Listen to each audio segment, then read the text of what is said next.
The German-speaking countries have once more become articulate. For over a century, the disorderly aftermath of the Reformation, followed by the dreary, interminable horrors of the 30 Years' War, had kept them from playing a part in the history of civilization. Then, peace, stability, the natural strength of the land, and a peculiar social organization allowed them to add to the sum of European experience two shining achievements, one in music, the other in architecture. Of course, the music is far more important to us. The writing and painting of the 18th century make one think that the emotional life had somehow dried up. Well, of course it hadn't. It had been transferred to music. From Bach to Mozart, music expressed the deepest thoughts and feelings of the time, just as painting had done in the early 16th century. This program is primarily about music. And some of the qualities of 18th century music, its melodious flow, its complex symmetry, its decorative invention, are reflected in its architecture. You know, it's only quite recently that people have noticed what a brilliant, inventive, and altogether enchanting style of architecture flourished for almost 50 years in 18th century Germany and Austria. Serious-minded historians used to call it shallow or corrupt. Well, the founders of the American Constitution, who were far from frivolous, thought fit to mention the pursuit of happiness as a proper aim for mankind. And if ever this aim has been given visible form, it's in Rococo architecture. The pursuit of happiness and the pursuit of love. But before we plunge into the buoyant sea of Rococo, I must say a word about the austere ideal that preceded it, classicism. For 60 years, France had dominated Europe, and this had meant a rigidly centralized, authoritarian government and a classic style. French classicism produced magnificent architecture. This is the architecture of a great metropolitan culture, and it is expressive of an ideal, not an ideal that appeals to me, but an ideal nonetheless. Grandeur achieved through the authoritarian state. I find that this French classical architecture has a certain inhumanity. It was the work not of craftsmen, but of wonderfully gifted civil servants. But because it reflects so clearly a grand, comprehensive system, it is done with superb conviction. French classicism was eminently not exportable. But the high Baroque of Rome, especially that of Borromini, was exactly what the north of Europe needed, for a variety of reasons. For one thing, it was elastic and adaptable. So the architectural language in which northern Europe became articulate in the 18th century was that of Borromini, the second great master of Italian Baroque. Borromini came from a land of stone carvers, the Italian lakes that form a boundary with Switzerland. And his style could fit into the craftsman tradition of the Germanic North, a tradition serving a social order that was absolutely the reverse of the centralized bureaucracy of France. It's true, of course, many of the German princes thought they would like to imitate Versailles, but the formative element in German art and German music didn't lie there, but in the multiplicity of regions and towns and abbeys, all competing for their architects and choirmasters, but also relying on the talents of their local organists and plasterers. The creators of the German Baroque, the Assams and the Zimmermanns, were families of craftsmen. Zimmermann's a German for a carpenter. The finest buildings we should look at are not palaces, but local pilgrimage churches deep in the country, like the Vierzehnheiligen behind me, the 14 saints. And, come to think of it, the Bachs were a family of local musical craftsmen, out of which there suddenly emerged one of the great geniuses of Western Europe, Johann Sebastian.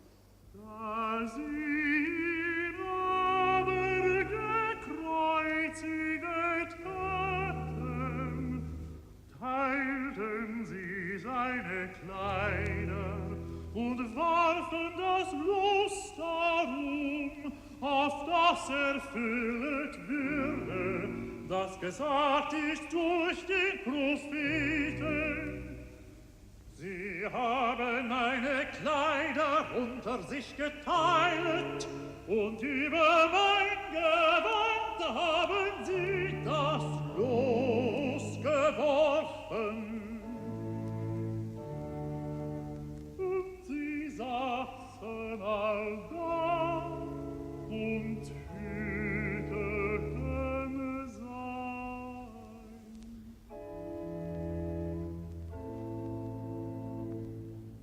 And the sound of Bach's music reminds me of a curious fact that people don't always remember when they talk about the 18th century, that the great art of the time was religious art. The thought was anti-religious, the way of life ostentatiously profane.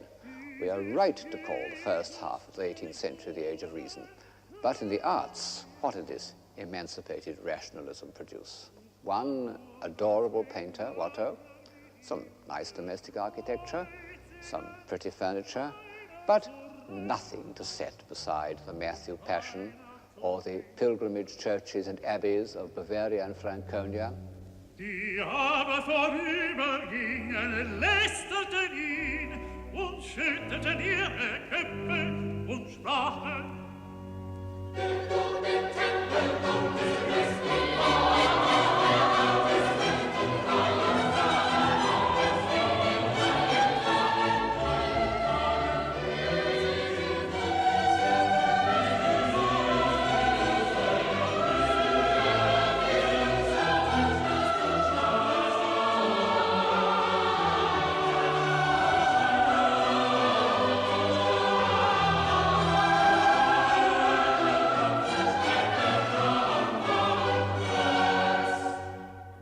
Desgleichen auch die hohen Priester spotteten sein, samt den Schriftgelehrten und Ältesten und sprachen:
But there was another musical tradition in Germany that went back to the Reformation. Luther had been a fine musician. He wrote music and sang with, surprisingly enough, a sweet tenor voice. And although the Lutheran reform prohibited many of the arts that civilize our impulses, it encouraged church music. In small Dutch and German towns, the choir and the organ became the only means through which men could enter the world of spiritualized emotion. This organ in the great church at Haarlem was played on by Handel and by Mozart at the age of 10. When the Calvinists, in their still more resolute purification of the Christian rite, prohibited organs and destroyed them, they caused more distress than had ever been caused by the destruction of images. Organs have played a variable role in European civilization. In the 19th century, they were symbols of newly won affluence, like billiard tables. But in the 17th and 18th centuries, they were expressions of municipal pride and independence. They were the work of the best local craftsmen, and organists were respected members of the community.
bourgeois democracy, which had provided a background to Dutch painting in the 17th century, became partly responsible for German music.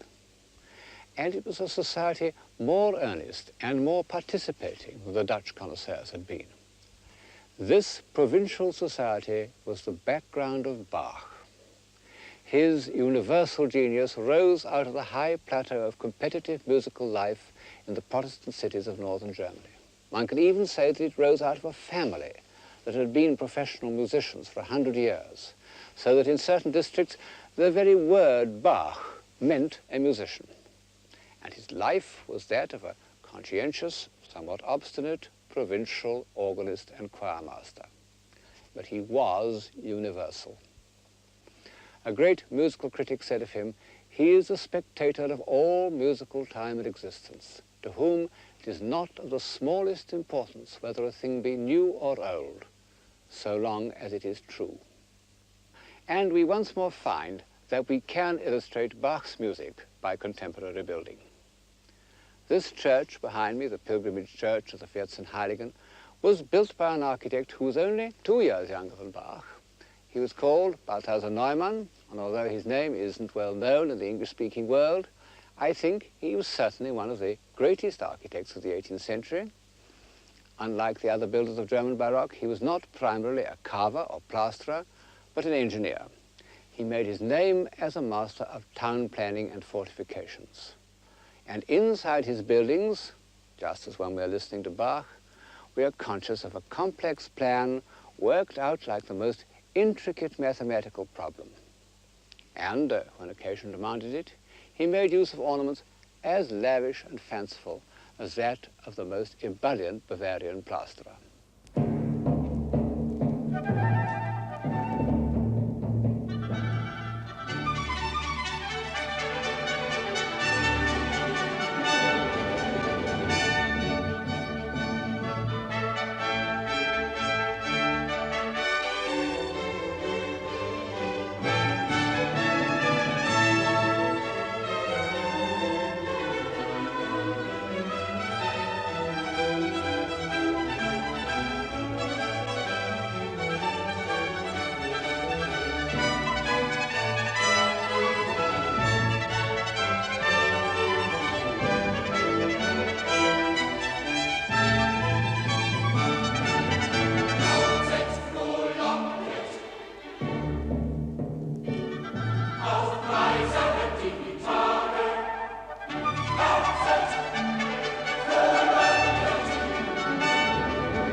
The sheer happiness, the almost childlike joy of Bach's Christmas oratorio is made visible by all these happy cherubs and benevolent saints.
Balthasar Neumann was fortunate in that the painted decorations of his finest interiors are not the work of amiable local ceiling painters, but of the greatest decorator of the age, the Venetian Giambattista Tiepolo.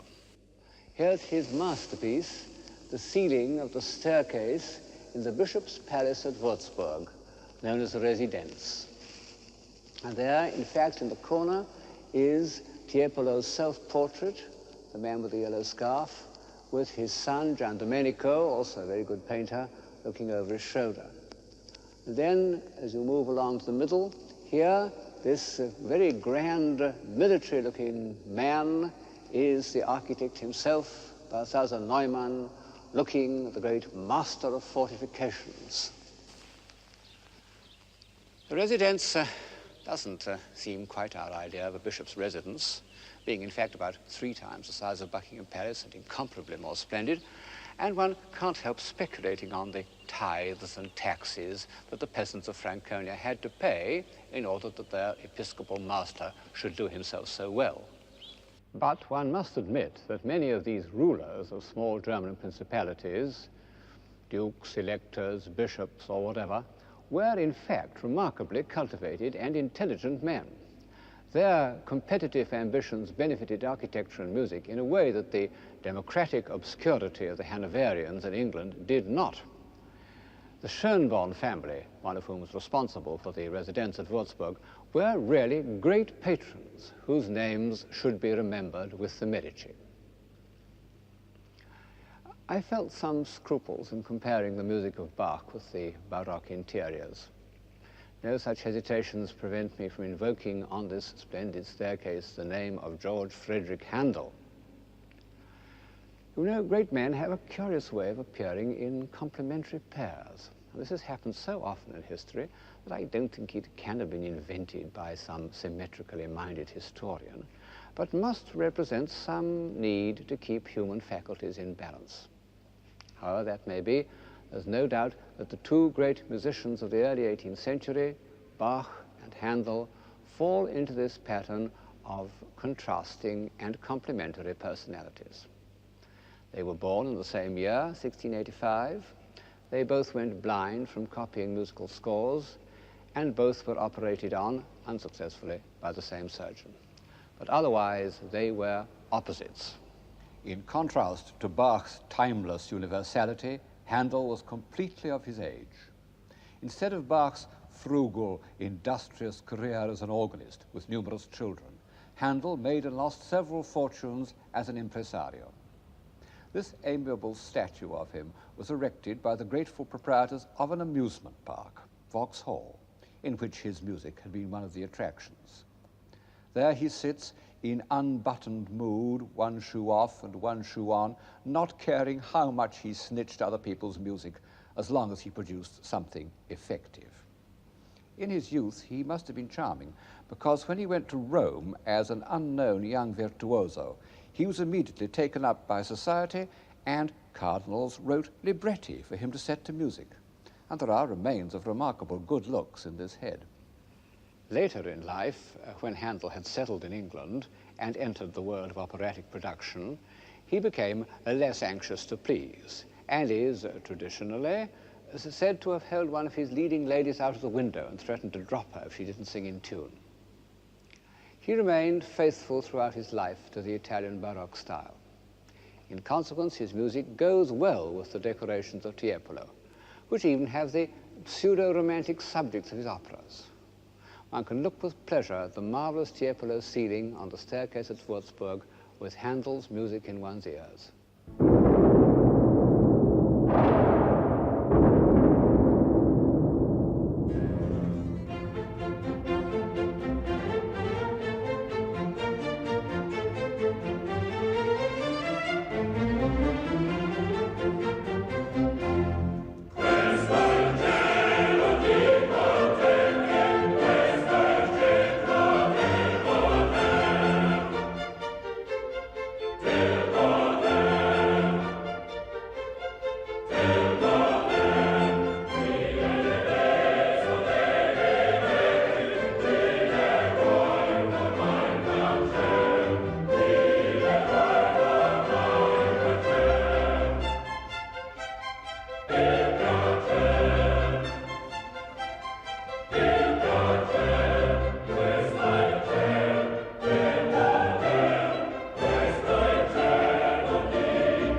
The extraordinary thing is that this composer of flowing, florid airs and rousing choruses, when he turned from opera to oratorio, which was in fact a kind of sacred opera, wrote great religious music. Saul, Samson, Israel and Egypt not only contain wonderful melodic and polyphonic inventions, but show an understanding of the depths of the human spirit.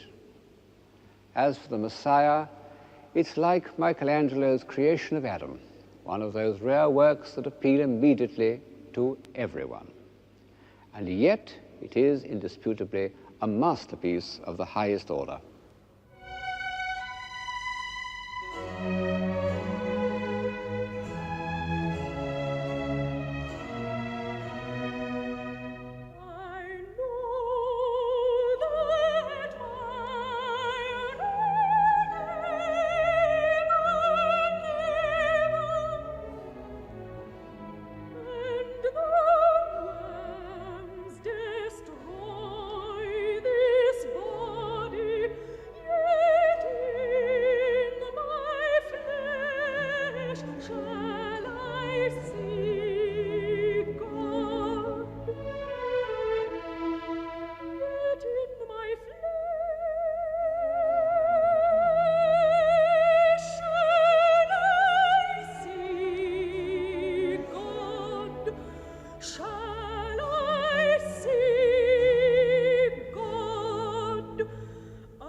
Yes, however often I hear it, it brings tears to my eyes. In passages like that, Handel is beyond classification. Still, one may reasonably call him a Baroque composer.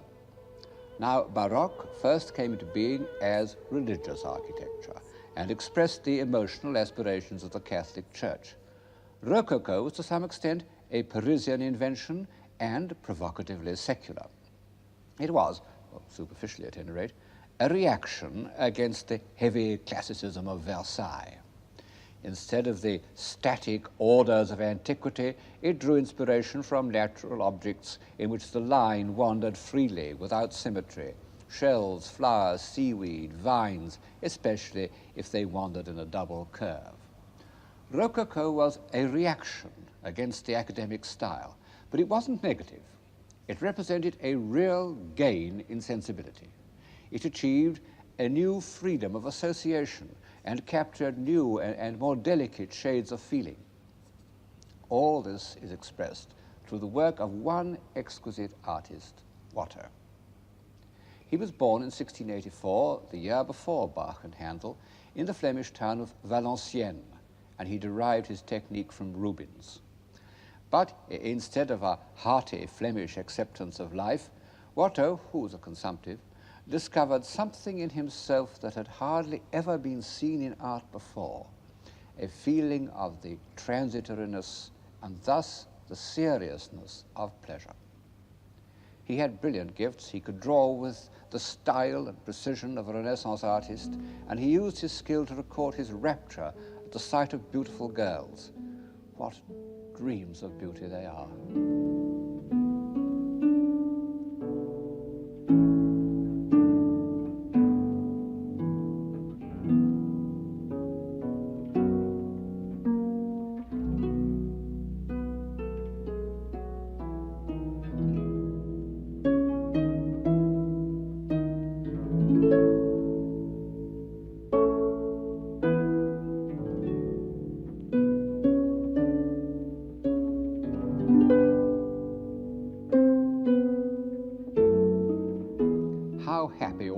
Exquisite people should be. But in the very temple of delight, veiled melancholy hath her sovereign shrine, though seen of none save him whose strenuous tongue can burst joy's grape against his palate fine. No one had a finer palate than Watteau. He can taste every delicate flavor in this open-air dance, where glances suddenly meet. and he's depicted himself not as one of the dancers, but as the bagpipe player, animating the scene with his humble, melancholy instrument. He was, his friend Caylus said, tender and perhaps something of a shepherd, and in this elegant company that he watched so discerningly, he remained the odd man out.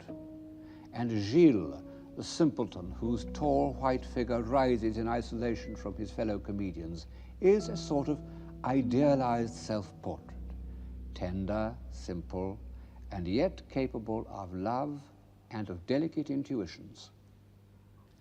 Watteau came on the scene at an incredibly early date in the 18th century. His masterpiece, The Departure from Cytherea, was painted in 1712, when Louis XIV was still alive, and yet it has the lightness and sharpness of a Mozart opera, also the sense of human drama.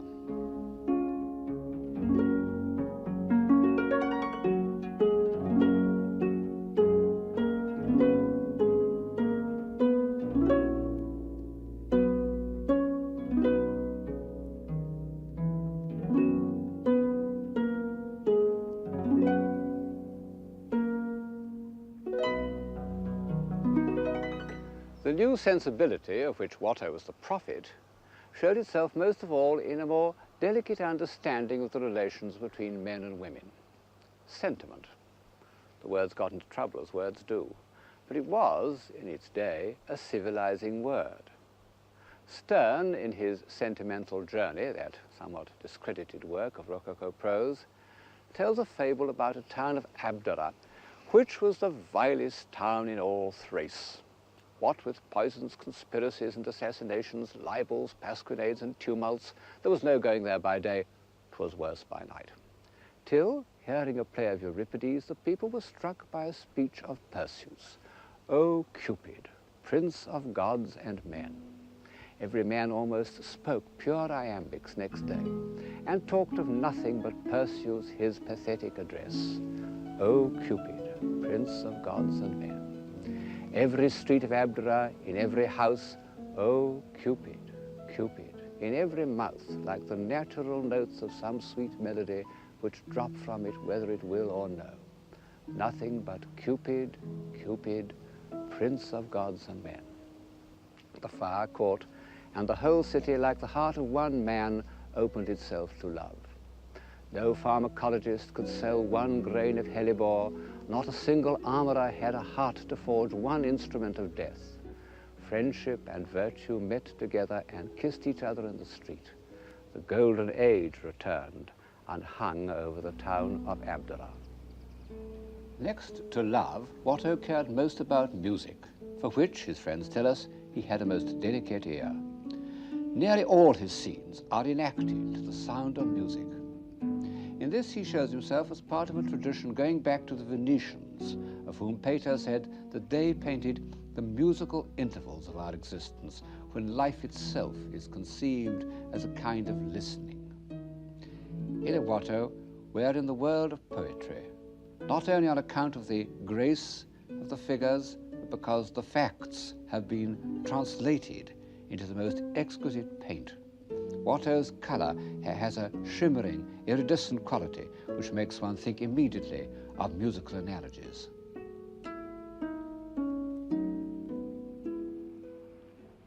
Watteau died in 1721, the same age of Raphael, 37. And by that date, the Rococo style was just beginning to affect decoration and architecture.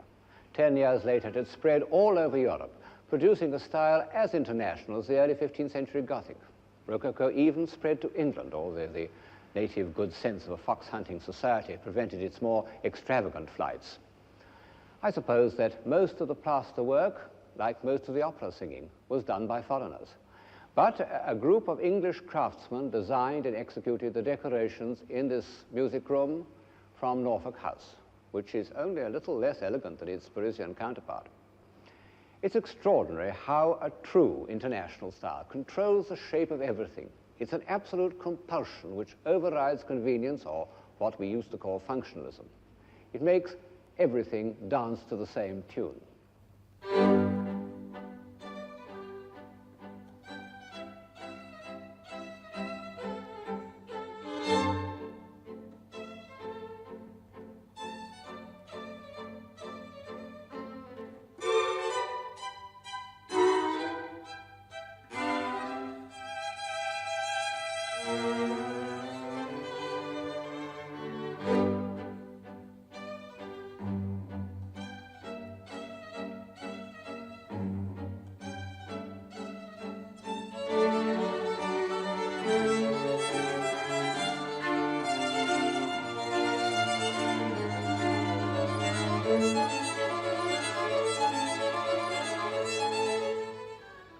Walter Pater said that all art aspired to the condition of music.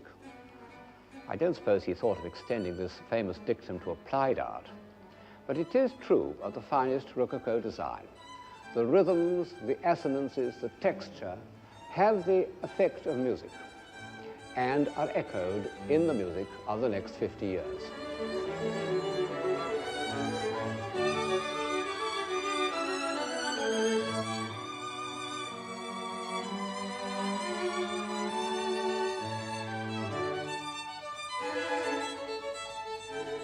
Is that Haydn or Mozart?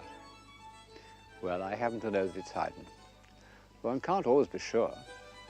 And yet, the two great musicians of the second half of the 18th century were very different characters. And the difference comes through in their music.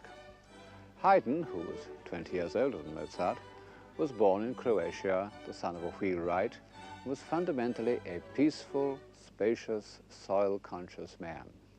He said that he wrote his music in order that the weary and worn or the men burdened with affairs might enjoy a few minutes of solace and refreshment. And I think of this saying as I approach the Bavarian pilgrimage church of the Wies. It belongs to the countryside.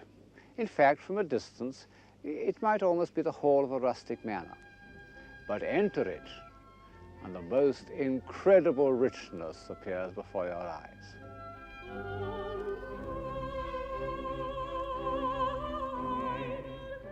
In these Rococo churches, the faithful are persuaded not by fear, but by joy. They're a foretaste of paradise. Sometimes, I admit, rather more like the Mohammedan paradise of the senses and the disembodied paradise of Christianity. Oh, Cupid, Cupid, prince of gods and men. Well, it's always been difficult, even for the saints, to represent spiritual love without having recourse to the symbols of physical love. Creation is the most mysterious of all God's acts. And it is Haydn's creation that comes to my mind as I contemplate the rustic delights of the brothers Zimmermann.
It's curious that in the present day we should have made such a cult of Rococo music when the Rococo style as a whole runs so strongly counter to our convictions.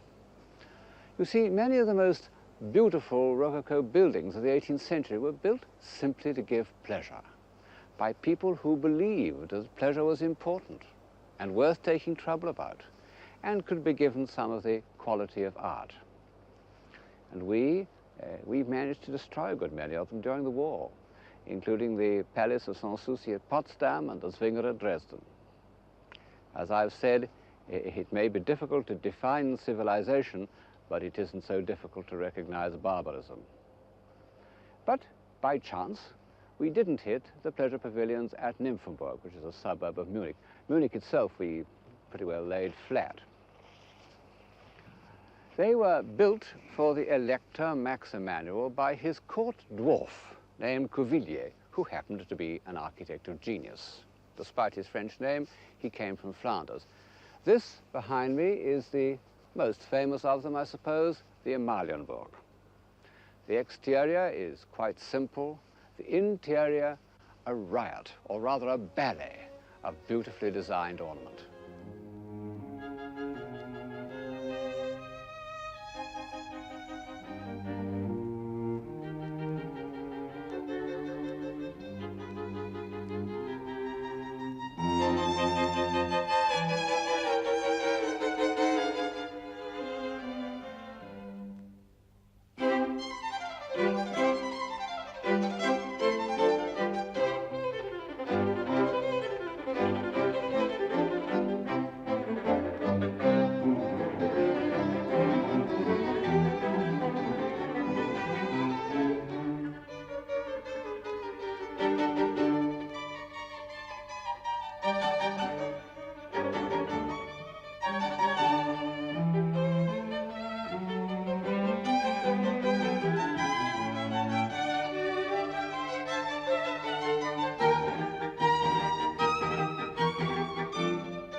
These rooms are the ultimate in Rococo decoration. And one might say that they bridge the gap between Watteau and Mozart. And yet, to pronounce the name of Mozart in the Amalienburg is dangerous, because it gives colour, very pretty colour, to the notion that Mozart was merely a Rococo composer. 50 years ago, this was what most people thought about him. The notion was supported by horrible little plaster busts, which made him look a perfect 18th century dummy. I bought one of these busts when I was at school, but when I first heard the G minor quartet, I realized that it couldn't possibly have been written by the smooth white character on my mantelpiece, and I threw the bust into the waste paper basket. I afterwards discovered the portrait by Lange, which, although no masterpiece, does convey the single-mindedness of genius. Of course, a lot of Mozart's music is in the current 18th century style. He was so much at home in this golden age of music, so completely master of its forms, that he didn't feel it necessary to destroy them. Indeed, he loved the clarity and the precision and the mathematical perfections of the late 18th century style.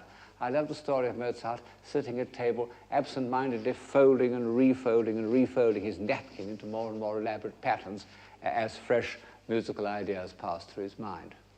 But of course, this formal perfection was used to express two characteristics which were very far from the Rococo style.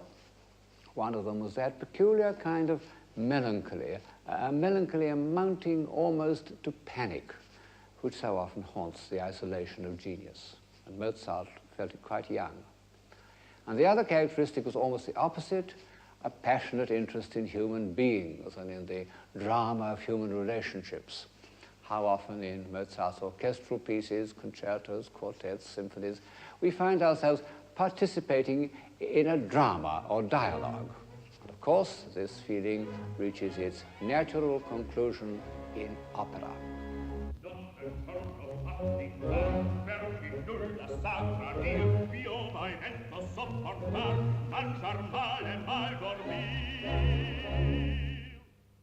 Opera, next to Gothic architecture, is one of the oddest inventions of Western man. It couldn't have been foreseen by any logical process. Dr. Johnson's much-quoted saying, which as far as I can make out he never said, "An extravagant and irrational entertainment," is perfectly correct. And at first it seems surprising that it should have been brought to perfection in the age of reason. But just as the greatest art of the early 18th century was religious art, so the greatest artistic creation of the Rococo is completely irrational. gentiluomo, e non voglio più servir, e non voglio più servir, no, no, no, no, no, no, non voglio più servir. Ma mi par che venga gente, ma mi par che venga gente, non mi voglio far sentire, non mi voglio far sentire, non mi voglio far sentire, no, no, no, no, no. Of course, opera had been invented in the 17th century and made into a form of art by the prophetic genius of Monteverdi. It came to the north from Catholic Italy, and it flourished in the Catholic capitals, Vienna, Munich, Prague. Indignant Protestants used to say that Rococo churches were like opera houses. Quite true, only it was the other way around. As you can see, this enchanting opera house in Munich, built by the dwarf architect Cuvillier, is exactly like a Rococo church. One can almost say that opera houses came in when churches went out. And they expressed so completely the views of this new profane religion that for 100 years all opera houses continued to be built in Rococo style long after that style had gone out of fashion. And in Catholic countries, not only in Europe but in South America, they were often the best and largest buildings in the town.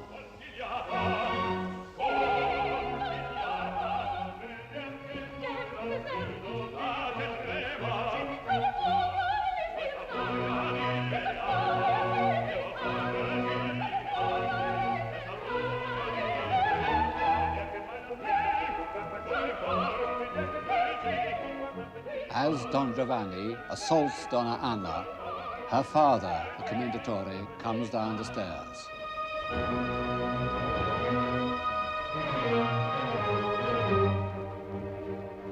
What on earth has given opera its prestige in Western civilization? A prestige that has outlasted so many different fashions and ways of thought. Why are people prepared to sit silently for 3 hours listening to a performance of which they don't understand a word? Why do quite small towns all over Germany and Italy still devote a large portion of their budgets to this irrational entertainment? Well, partly, of course, because it's a display of skill, like a football match. But chiefly, I think, because it is irrational. What is too silly to be said may be sung. Well, yes, but what is too subtle to be said, or too deeply felt, or too revealing, or too mysterious? These things can also be sung, and only be sung.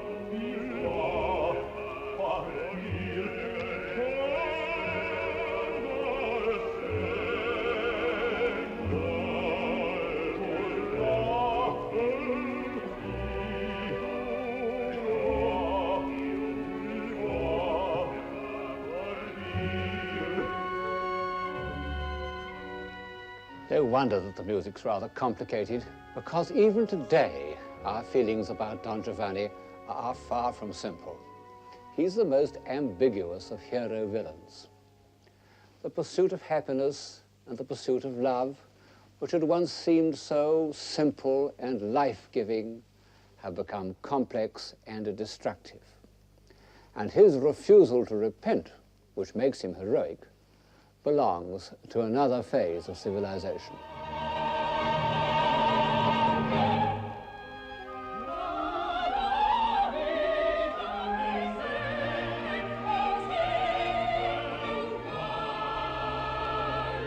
Sempre